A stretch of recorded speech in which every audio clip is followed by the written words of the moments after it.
You'd think that when Muhammad offers his followers a guaranteed path to paradise in Islam's most trusted sources, modern Muslim scholars and imams would tell Muslims about this guaranteed path to paradise. But they don't tell them. They keep it a secret. Why is that? Are they trying to keep their followers out of Jannah? Do they think there won't be enough virgins to go around? What's going on here? I don't know. But if Muslim scholars and imams aren't going to tell Muslims about Muhammad's guaranteed path to paradise, their good friend D. Wood will, because D. Wood cares. Now, there are some guaranteed paths to paradise that don't apply to Muslims today. For instance, in al-Bukhari's Al-Adab al-Mufrad 1183, we read, "It is related that Abu Hurairah said, I never saw Al-Hasan without my eyes overflowing with tears. That is because the Prophet, may Allah bless him and grant him peace, went out one day and I found him in the mosque. He took my hand and I went along with him. He did not speak to me until we reached the market of Banu Kainuka. He walked around it and looked. Then he left and I left with him until we reached the mosque. He sat down and wrapped himself in his garment. Then he said, 'Where is the little one? Call the little one to me.' Hassan came running and jumped into his lap. Then he put his hand in his beard. Then the Prophet, may Allah bless him and grant him peace, opened his mouth and put his tongue in his mouth. Then he said, 'Oh Allah, I love him. So love him and the one who loves him.'"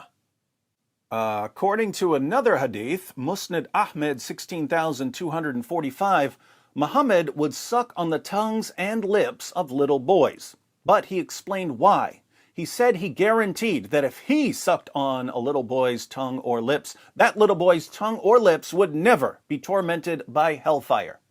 So Muhammad was saying that if he sucked on a little boy's tongue or lips, that little boy was guaranteed paradise. That's a path to paradise that most people don't know about.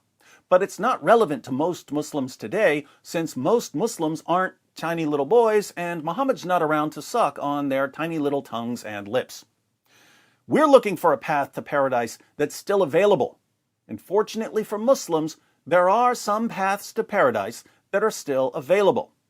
We all know that jihadis are guaranteed paradise, as Muhammad said in Sahih al-Bukhari 2787, Allah guarantees that he will admit the mujahid, the jihadi, in his cause into paradise if he is killed. Otherwise, he will return him to his home safely with rewards and war booty.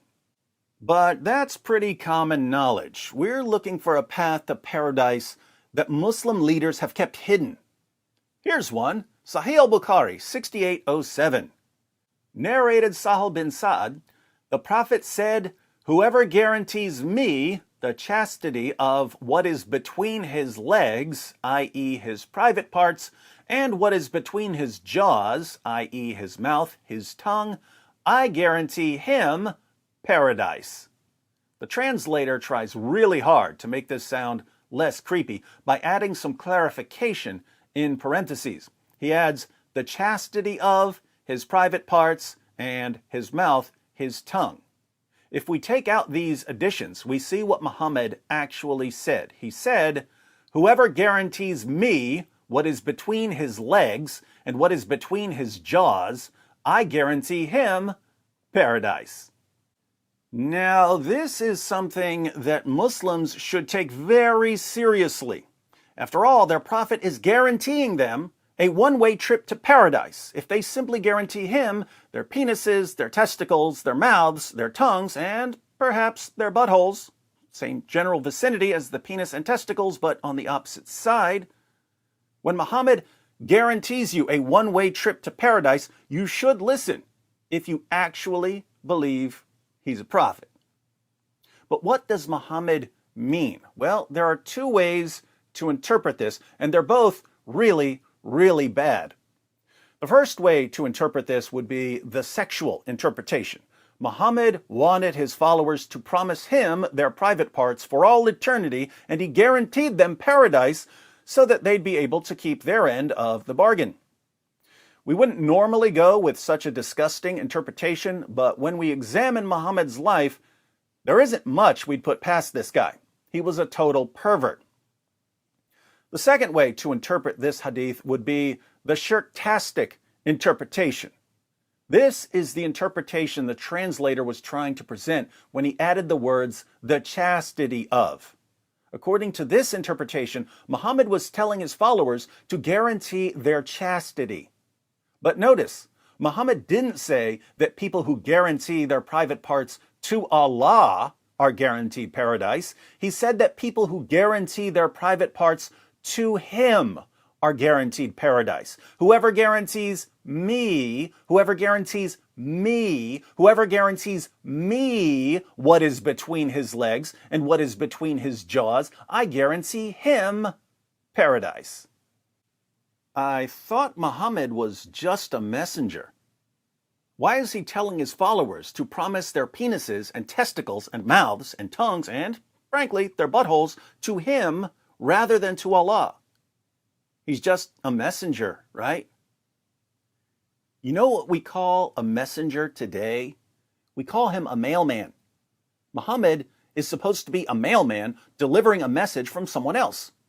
Imagine a president or a prime minister, let's say the president of the United States, sending you a letter.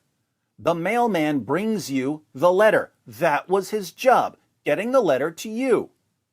But suppose the mailman all of a sudden says, hey, if you guarantee your private parts to me, the mailman, I can guarantee you a permanent room at the White House. Wouldn't you start thinking to yourself, wait a minute, you're the mailman. You deliver the message. You don't decide who gets to live in the White House, and it makes no sense to pledge our private parts to you. For someone who claims that Allah has no partner, Muhammad sure does act like he's Allah's partner. You don't promise your private parts to Allah, you promise them to a pervert, Muhammad. And if you promise your privates to a pretend prophet, he guarantees you paradise. Pretty impressive. Muhammad can just bypass the judgment of Allah and guarantee you paradise as long as you promise him your private parts. Clearly, if the shirktastic interpretation is correct, Muhammad is committing and promoting shirk, associating partners, namely himself, with Allah. He's trying to get his followers to pledge something to him that they should be pledging to God, and he's claiming that he's handing out tickets to paradise. Anyone who obeys Muhammad here is guilty of shirk. Again, there are only two ways to interpret this hadith. Either it's sexually perverted or it's shirk. Which is worse, according to Islam? Shirk is worse than sexual perversion. So Muslims shouldn't be trying to insert a pledge of chastity into this hadith. That would be shirk, because they'd be promising their private parts to a man as if their chastity is something they owe to that man.